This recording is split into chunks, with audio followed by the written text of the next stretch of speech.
everyone, and welcome once again to your and my favorite part of the week. This is the Around the Ballpark podcast. As you know, my name is Mike Redmond, alongside Darren Redmond, my partner and co-host here. And today we're going to get into talking about the Houston Astros, a team that always seems to be there. And we have a special guest, Brian Boyd, that's with us today. But before we get to know him, Darren, you have a word from our sponsor? Attention, Palm Bay. You have tax troubles? Nashville Tax Solutions has got you covered. Whether you're behind on your returns, you're facing a lien, or you just need some expert advice, their team is ready to help. Hear what some clients have said. Chris Bennett and his team saved me from a financial nightmare. They're knowledgeable, clear, and compassionate. So don't let taxes stress you out. Reach out to Nashville Tax Solutions today. Call 615-502-2250 and visit NashvilleTaxSolutions.com, or even just email info@NashvilleTaxSolutions.com. Nashville Tax Solutions, where tax resolution is achieved. And remember, not just Palm Bay, they'll help you. Give them a call now, and you'll be surprised and delighted at what you have to hear. Yes, thank you, Chris Bennett. And we'll actually be hearing from him later today. The date of this recording is August 18th. We'll be actually hearing from him later today on our first live. So looking forward to that. But again, thank you for all that you do. With that said, as I mentioned, we have Brian Boyd with us on the podcast today to talk about the Houston Astros. Brian, if you wouldn't mind sharing a little bit about yourself and how you became to be an Astros fan. Well, former YouTuber, used to live stream at the parks for several years. Retired now, do not do it anymore. The Astros were my first sports team I followed. It was the first professional sports game I ever saw at the Astrodome, which was just an amazing place to go watch a game at. And still one of my favorite experiences of all my life of watching sports. Nothing topped going to the Astrodome for any sporting event or any event, period. So, and the fact that during that same time period, Nolan Ryan was there, and I just loved watching that guy pitch. So they're a team that I have followed my entire life. Up to the point where I became a sports fan to today. Awesome. And yeah, as I mentioned earlier, they are a team that seems to always be there. This year, they had some doubters. I think they had the fifth worst record in MLB going into the second month of the season. And look where they are now. Amazing. Everybody just had to take the chill pill and relax just a little bit. And there they are at the top of the division. And yes, you can say that there's some second place teams in other divisions with more wins. Doesn't matter. It's getting there. And who's going to want to face Houston? I know as of right now, the data recording, they would be playing the Kansas City Royals if the season ended today. But let's just dive into first. You had mentioned the Astrodome, and then I believe you've also been able to attend Minute Maid Park as well, correct? So That's correct. So that is a park that I have not yet got to attend. So those listeners that have not been to Minute Maid Park or the Astrodome, like myself, what is your first, like your initial when you walk through that experience like? And Darren, feel free to chime in as well. What is the can't miss and the must do's at the Minute Maid ballpark? First of all, Minute Maid is just a beautiful place to go. I would say the first thing to do is, once you go park, go through the train station entrance, because part of the stadium was built into Union Station, which used to be a train station. And it is just a beautiful building, a lot of history there. It's in downtown. I would say maybe get to the park early. There's a lot of places to eat around downtown if you wanted to eat. There's actually a lot of bars just beyond where Minute Maid is, where you can get something to eat, have a drink, and then walk on over to the ballpark. But it is a beautiful place. The roof opens and closes. During the day, I enjoy it much more when the roof is shut. But during night games, there's just nothing like it when the roof is open. It is really spectacular. It's a beautiful place. I can't believe they've been there 25 years. That is amazing. I remember when the Astros were in the Astrodome for 25 years. But it's just a beautiful place. There's not a bad seat in the house as far as I'm concerned. Whether you're in the outfield, which was the first time I'd ever attended a game at Minute Maid, I was in the outfield. It's a great environment. The fans are always into it. It's what was I going to say? The absolute game experience there is second to none. It is just a great place, and the food's good. The concessions are good. And I mean, from first inning all the way into the last pitch, you are into that game. And and I remember. Now I will tell you, when they have that roof open and the sun is on you, it's miserable. Because that Houston heat is just there's just nothing. You see the roof open, you're like, okay, just please be doing that for the grass, which is real. Right. Which is amazing to me. We all remember when the Astrodome first was open, they had natural grass. Yeah. But they couldn't figure all that out, and so they had to quickly get rid of that. I mean, Sean Salisbury, former NFL quarterback, who's a big time sports guy down in Houston, love the man. All truth and honesty here. I'm a media caster for PSF, and they do a lot of work with the Houston Astros. And so I have this affinity for the Astros that comes from there. Yeah. But there's a couple things I want to ask you about the ballpark. It's Okay. one of those places I need to go to. Oh, absolutely. But let's dial it back a little bit. Tell me about that the upgrading you had in center field for quite a while, that hill.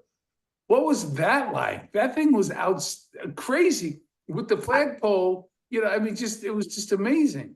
Tao Hill was what they called it for one. I'm spacing. This has been a while. I think Tao Hill was one of the former executive. I think I forget.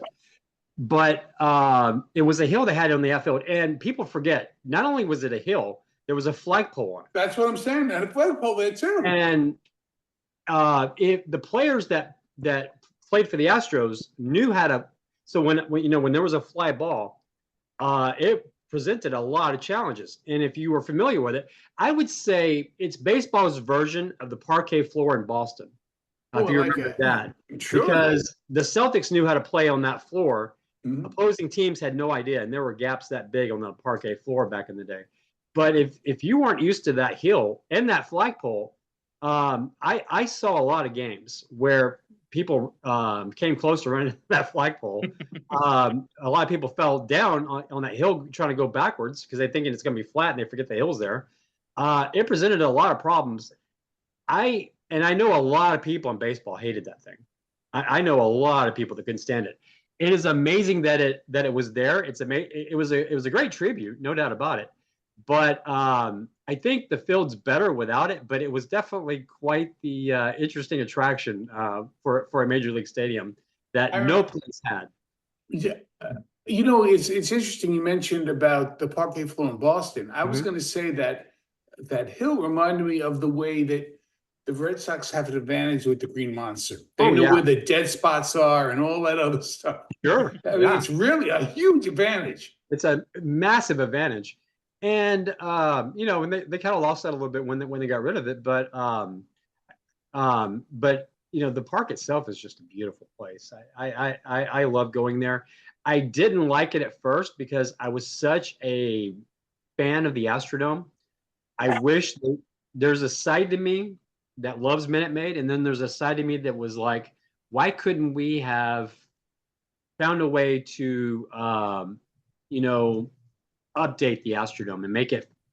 But it's just not reality. That's not something that teams want to do. They were losing money there, and they wanted it. The Astrodome was really a multi-purpose stadium. It was not a baseball-only stadium. It was configured to do football, rodeo, and baseball. And and that's one of the, about Minute Maid is it is designed for baseball. And one of the great things about Minute Maid, as opposed to the Astrodome, is Minute Maid is a smaller, between, home plate all the way out to, different areas of the outfield. It's a lot easier to hit home runs in Minute Maid than it was the Astrodome. Astrodome was very hard. And if you might remember, before they moved to Minute Maid, they actually did this weird thing with the line where they moved it to where the line went above the outfield fence and went up into the seating area, where it was even harder to hit home runs. And I still say to this day, they probably cost the Astros a lot of opportunities in the postseason because of that. And a lot of free agents not wanting to go there. Yeah. Because they don't want the numbers to take a hit. That is fact. It is. And even when Citi Field, now they brought I think 2 or 3 times that they brought the fence in, and same thing. Initially, there were a lot of people that didn't want to go there for those exact reasons. Yeah. And the other thing is, towards the end, the AstroTurf was not in great shape those last few years. And a lot of players hated playing on it. I mean, for years, the Astrodome was actually a dirt field. Not until the late 80s did they put concrete down. So people don't realize this. The Astrodome was actually, the AstroTurf was sitting directly on a concrete floor. So it was rough on your knees when you dove for balls or whether it was a baseball or football. And it was, you took a pound and run. I mean, when you're running on concrete, it doesn't give. There's no give to it. Nope. So, a lot of people got injured. It was I remember a lot of players really hated that floor. There are 2 stadiums that I regret in my lifetime that I was not able to go to. One is Candlestick Park, and I had the opportunity, but I didn't get a chance to go. It was already once the Giants left. Amazing park. Just an amazing park. I would have loved to. You've been there, so Yeah. But the other one is the Astrodome. I always wanted to go there. Space guy my whole life. We'll talk, about some of the players. It just looked great. Mm-hmm. And I'm sorry, bad news bears and breaking training, let them play. Come on. Yeah, let them play. One of the things about the Astrodome that I think is not really said enough, if you love architecture, great architecture, that roof was just beautiful. I mean, there were so many other dome stadiums, but with the way the skylights were positioned, and set up, it just had a beautiful look to it. And there were times where I would be, sitting there watching a game, and you in the middle of an inning or something, you're looking up and just like, wow, that is just spectacular. I never thought in my entire life that there would ever be a time where they were not playing there. It just seemed larger than life. It was a beautiful stadium.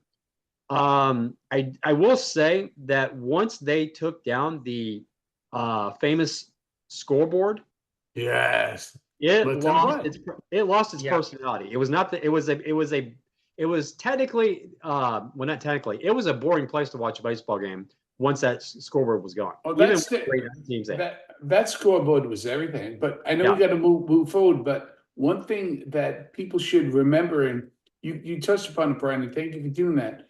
Yeah. Let me tell you something. The Oilers played some amazing games in there. House of Pain. Campbell. Oh, Campbell. Come on. Well, yeah. I mean, that one video against the Rams where the guy grabs his jersey and he runs out of the jersey and rips it. Yeah. And during the Warren Moon era. Warren Moon was so good. It was called the House of Pain.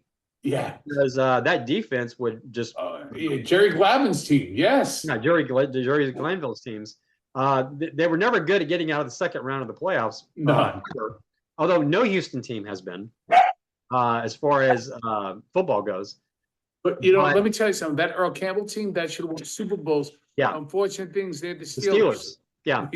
It's like the Steelers for that Oilers team, like the late 90s Astros had to deal with the Braves.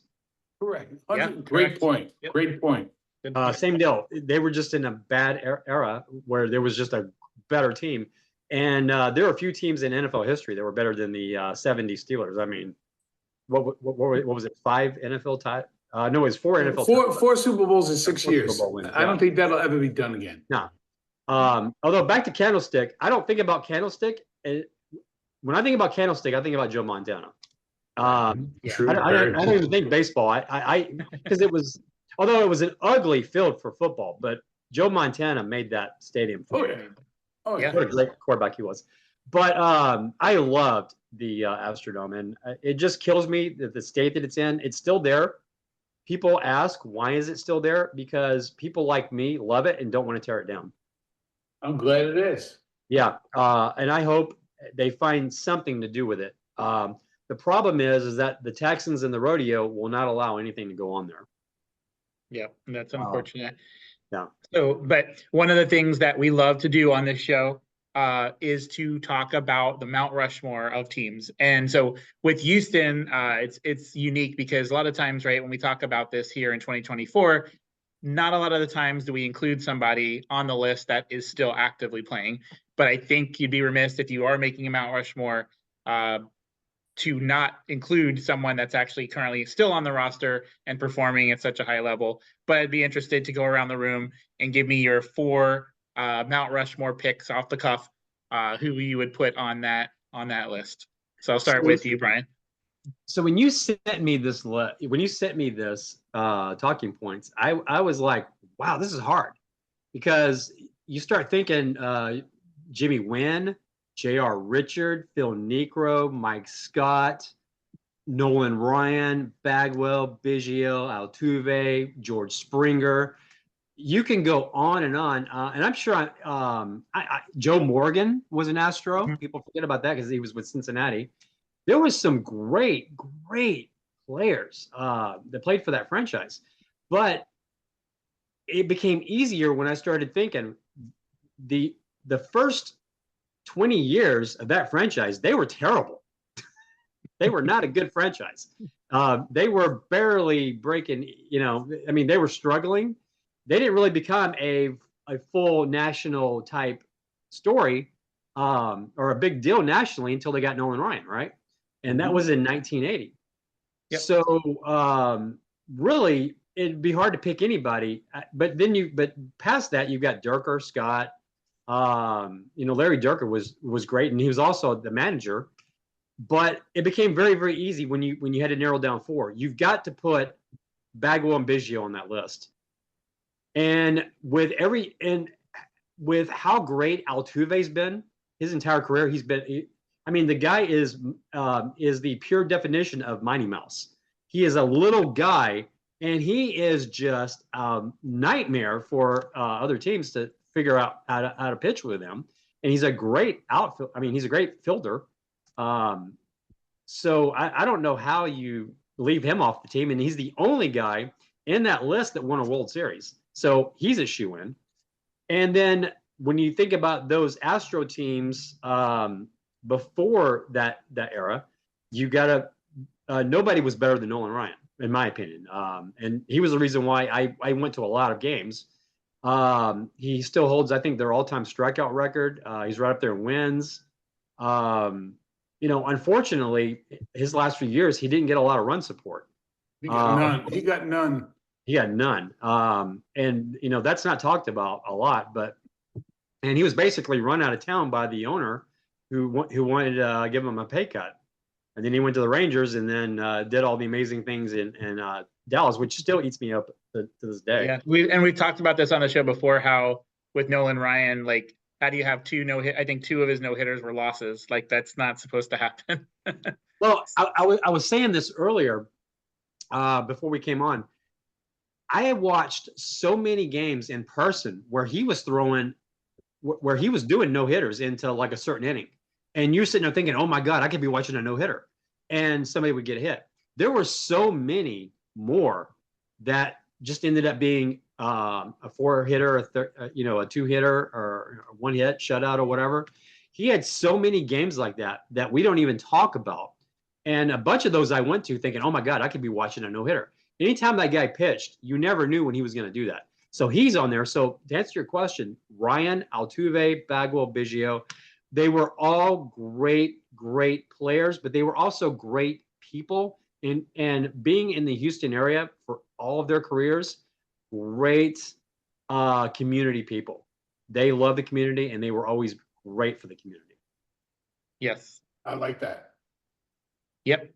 And and Darren, I'll go with you next. Do you have any, because usually on the show it's that fourth person that's the wild card. We sometimes just pick someone just to be different, but any changes to that list on your end? A few, but you really touched upon them all. A lesson learned, and it's not any sort of a thumb in the eye of the Houston team in two ways. In fact, I think it's wonderful that it came to light.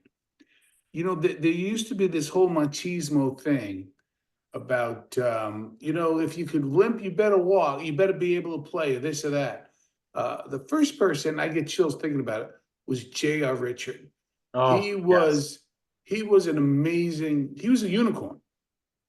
And then when he said he wasn't feeling good, local press and the world and the United States press in general were like, he's just being lazy and some of these other things. And the man had a stroke and was never the same. Never. Yeah. And I'm getting goosebumps because people, it unfortunately took that event. And again, I don't blame the front office, because it would have been, any front office would have done the same thing back then. Yeah.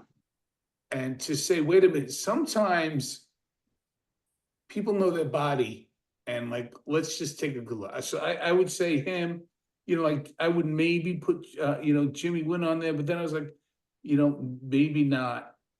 Nolan Ryan on the top, Mike Scott, like there's so many other players, right? Carlos May, Biggio, there's so many players. But now here's the one that I pick. And Brian, I'm going to defer to you because I don't know the name of the GM. But this is a positive thing. I think the most brilliant move by the Houston Astros was when everything happened with AJ Hinch. They didn't fold up their tent. They did not fold up their tent. I mean, this is the way leaders should lead. They went and they got Dusty Baker. Perfect. You can talk about that a little bit, because that was amazing. To me, that's a business class. I will tell you, they really kept rolling. I mean, I got to tell you, as a fan of the franchise, when that scandal happened, I was devastated, because I had wanted them to win a World Series my entire life. And here we are, we won it. And they didn't need to do any of that. And the core didn't do it. It was a few guys that were doing this. And that's really the shame part of it. But the general manager knew about it. Unfortunately, but getting back to what you were saying, it happened, and they did what they had to do, and they brought it. Dusty Baker was a great manager. I remember him back in his San Francisco days with the Giants. Whenever they went to the World Series and with Barry Bonds, just a great manager, a great baseball mind. Mm-hmm. And he really kept the team going. Yep. I thought that was a great pick. And, they really did a great job. And I really wish they could have got more titles with the guys that they had. But considering everything, you take them when you can get them. I mean, baseball's a tough sport. Everything has to go right? So, but I mean, going through a scandal like that, I think they could not have handled it any better. 100%. Crisis management, and they just picked the right people, right? Oh, by the way, a little thing like COVID too. Let's throw that in the mix. Oh yeah, let's throw that out there. That was a mess. Yeah, and it was just a brilliant thing. Mike, who do you choose? So I want to be different, but I'm going to go with who I wrote down before we went live here, and I went with the same four as Brian, actually. Mike Scott was right there. Even Lance Berkman was just kind of hanging out. Brad Ausmus was hanging out nearby. But at the end of the day, I went with the 4 that I believe should be there the most, but anyone that you said, Darren, as well, you can make a case for sure. So those are the 4 I went with. And as we got about 5 minutes left, so I want to make sure I dive into this real quick. So we talked about 2017, 2022, 2 World Series championships for the Houston Astros. Feels like more recently, but just some of the highlights, Brian, on for those 2 years. We talked about scandals and whatnot, and still to this day, sometimes you go to a road game and they're still getting booed to this day. But what do? They get in the plate, they do their thing, and they win ball games. And eventually that's been, it's getting lower and lower, the whispers from the crowd. So just highlights of those 2 World Series championships from your end, because, myself as a Mets fan, 86, will I get to see another one? Not sure. You've had 2 recently, so that's got to feel great. Despite the scandals and whatnot. But what was your highlight for you for that series, those 2 series championships? I will just say that you never could count those teams out. Even before the World Series run, maybe the season or 2 before, I watched so many ball games where it looked like nothing was going right. And then because they were stacked. They're not quite as stacked today like they were then. I mean, you look at the players that they had, and they built. I mean, they kind of tanked for many, many years to get those players. I remember those seasons. I mean, they were awful. But they had so many great players that they built up through their farm system, and they would have a game where nothing was going right. They couldn't get a hit. They weren't getting people out. And then before you know it, an inning would happen and they would have a massive rally. And then the next thing you know, they're up 6 runs. Mm-hmm. I've watched baseball most of my adult life. I've never seen a team do that the way they could do it. And you just never could count them out. And I remember there were so many seasons where it looked like, I know there were some seasons where it looked like they were kind of late getting it going and then they would just catch fire. But just to see, I mean, that LA team was in 2017. That was a tough team. I mean, going against Kershaw was like going against Mike Scott in '86. Yes. You weren't going to hit that guy. And, I remember that final game where Hinch just kept throwing. I mean, he was running out of pitchers, but he just kept throwing people out there until he got all the outs he needed. And I just can't tell you how great that felt after so many years of watching that team not being able to get it done with Ryan, with Bags and Biggio, and and so many great players. And then this team finally does it. And then let's not forget, they brought in Randy Johnson to get Bagwell and Biggio over the hump. They brought in Roger Clemens, and that team got swept by the White Sox. And I forget what year that was. I think it was 2004, I think. Right. Yeah. There were so many teams that didn't get over the hump. And then for this team to do it, and the way they did it, I mean, they had to win that game in LA on top of everything else. And that was a great series. I mean, that game, I think it was game 4. They just, both teams were going back and forth. And yes, such a good. And I figured once Houston won that game, I figured it was over because that was an emotional game. And I think it went extra innings, if I remember correctly. Just a great time to be a baseball fan. And 22 was, was just as great because, they were able to do it and there was no doubts that they were doing it the right way, which made that special. It still hurts a little bit about what happened after 2017, but I do want to throw it out there that Boston was running the same system when they won their World Series after that year in 2018, I think it was. And nobody says a thing about that. Yeah, it's like because back in, if I'm not now, because in 2017 you were still living in Texas, right? But 2022 you were here. Okay, that's what I thought. So yeah. So so last thing I wanted to cover, I see both of you wearing some nice Houston Astros gear. Awesome. There's in our softball league actually, Darren. I see the jersey you have. There was a Remax team that designed their logo and their uniform to match that exact jersey outside the Astros, said Remax on there. But just an awesome jersey to look at.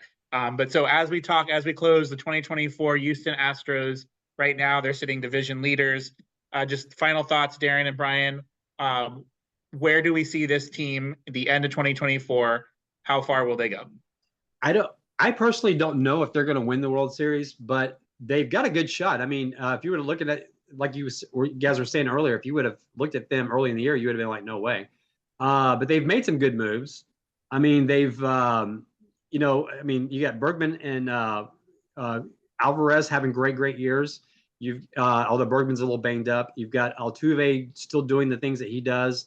Justin Verlander is probably at the end of his career, but he's still trying to get back. If they can get him back, it'll really help. They've got a solid catcher now with Diaz. They got him last year. He's been amazing this year. He's done a great job. The late July trade for this young pitcher they got, his first start, he got 11 strikeouts against the Rays in his debut. No hits past the infield after the second inning. That was amazing. Then you got Josh Hader as their closer, and he's really come on as of late. So a great time to do it with the postseason coming around. But thank you Mariners for just falling apart in the last part of the year, because that's helped. They're still, they got a little cushion. If they can keep that cushion, they should be able to win that division. And in baseball's playoff system, the way it is now, unlike in the 80s, anything can happen. A wild card team can go to the World Series. I mean, it can happen. But they need to win their division to guarantee that they get there. So we will see what happens. I think they can be a force, but this is not the stacked teams of 2017, 20, and 22, I don't think. Yeah, it'll be definitely interesting to see. Right now, New York, Baltimore kind of, feels like they're just knocking each other out left and right. I'm not quite sure. But I feel like it's going to be interesting. Thank you for coming on. I do. And just real quick with Jordan Alvarez as well, just want to point that out there. 25 home runs, 67 RBIs, batting over 300 as a DH. So impressive. Amazing. So we shall see where they end up. Thank you for having me on. And we got to have you back on. Let's talk some Hakeem Olajuwon and some Houston Rockets basketball in the future, because that's another, I know, near and dear to your heart. So we'll definitely have you back on for that. And again in the future. So thank you so much for coming on once again. Thank you, Chris Bennett, National Tax Solutions. And until next time, we'll see you around the ballpark.